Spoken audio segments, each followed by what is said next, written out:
Good morning, everyone. Good morning, ma'am.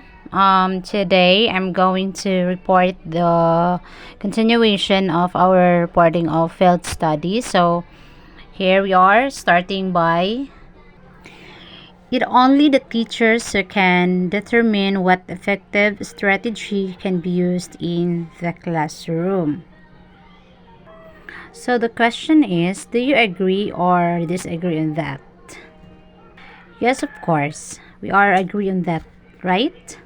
So, there are teaching strategies that the techniques and the methods that a teacher applies to support a student learning. So, there are teacher selects the teaching strategy that most suited to the current level of knowledge of the students and the concept that being studied and the stage and the learning journey of the students.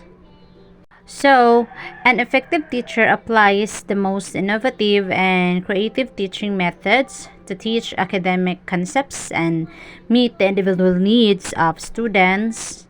Are number one is a visualization.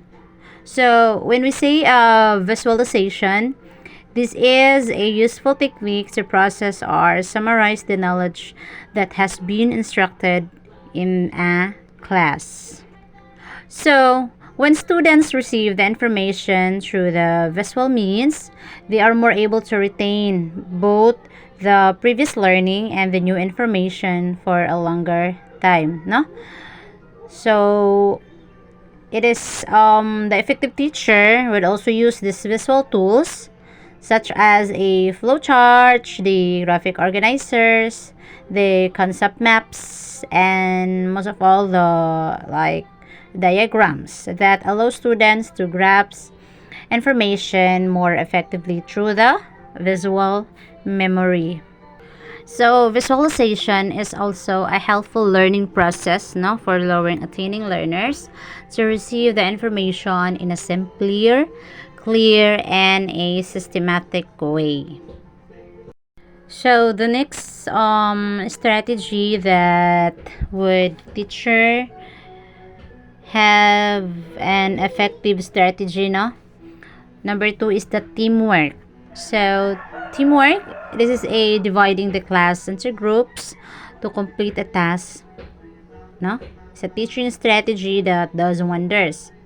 So it's recommended to encourage learners of mixed abilities to work with one another. So by doing so, those who have more knowledge of the subject can share their knowledge and help their peers understand the topic better. Na?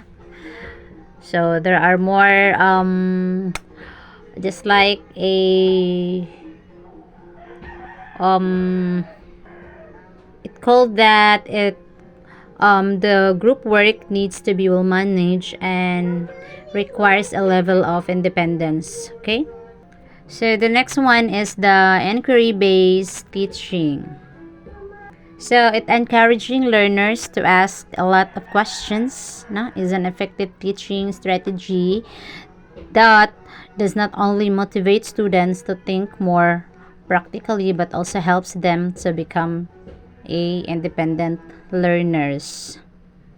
So this strategy motivates students to ask questions and work with one another to solve any problem. So through this strategy, students tend to show more interest in the learning process, such as formative assessment. No? This also provides students experience of working with one another as a class and also allows students to revise previous learning and retain new learning in a better way.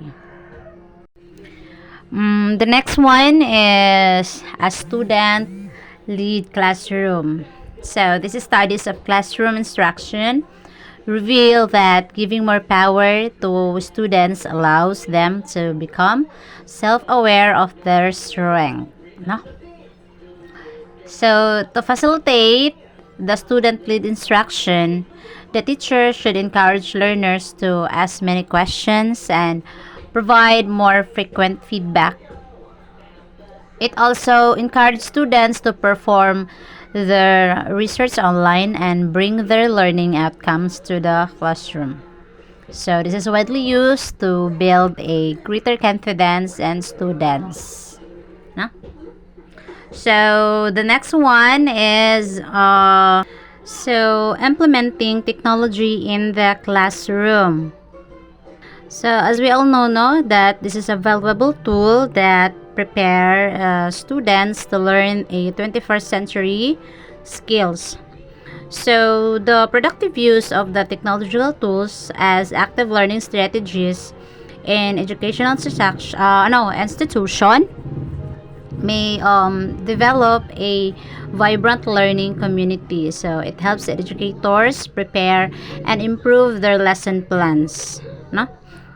So it aligns with the PowerPoint presentation, the videos, the virtual classroom, the robots, and the augmented reality. So it is the abbreviation is AR. No, does not only add liveliness to the classroom, but may also lead to more inclusive and effective learning environment that improves the inquisitiveness and the collaboration between the students and allows educators to compile data on student performance. The next one is the deep knowledge, like reading author reference books, is an example of intellectual quality. So as we all know that there are two types of learner, which is a novice and the expert. So when we say novice, this is a person who has just started learning or doing something. So this is more commonly type a kind of student who were not just more efforting the lessons to be said, no, just like expert person who is knowledgeable, no, and resourceful, no, an expert in doing things. So when you are reading the books, it might be some of us are not reading books, right? But we all know that reading is good for us because it improves our focus, memory, empathy, and our, of course, our communication skills, no, when in terms of speaking publicly in English, no. So mostly pod it can reduce, no, reduce po siya sa mga stress, for some, no. So for them it improves their mental health and it will help us live longer, no. So there are types of quotes that if you are going to get anywhere in life, you have to read a lot of books. Yes, no? Because it allows us to learn new things to help us succeed in our work and our relationships. Reading books, it expand also our knowledge, right? So the more we read, the better we can build up and expand our knowledge, no? We can be open to new ideas and have an understanding of new things, no?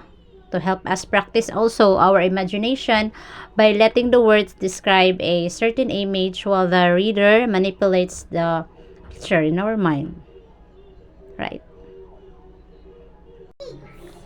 Connectedness to the world is the most authentic and powerful pedagogy. So from the word connectedness, this is also a crucial, no, that emphasizes its relationship with academic outcomes and a quality of the social relationships within a student experience of the school. So when we say authentic, this is an approach to instruction and assessment which promotes authentic student achievement, no, such as intellectual and the professional artifacts produced by the successful adults in the workforce. So in the pedagogy, this is another word for education, okay? So the profession and the science of teaching. This is playing a crucial role, no, because it improves the overall quality of teaching by making the students more receptive during the lessons. It also enhances the students' level of participation and contribution during the learning process. A well-developed pedagogy helps impart education to using a range of the learning styles. So, from the above all, authentic learning is centered on authentic, a valid, real-world tasks that are of mind to the learners. No, students are enthusiastically occupied. So that's it. For many students who were high achievers, they really don't need to promote supportive social environment. So, as the fact that the students with higher perceive a social support are likely to have higher self-esteem and that they tend to outperform in their academic achievement.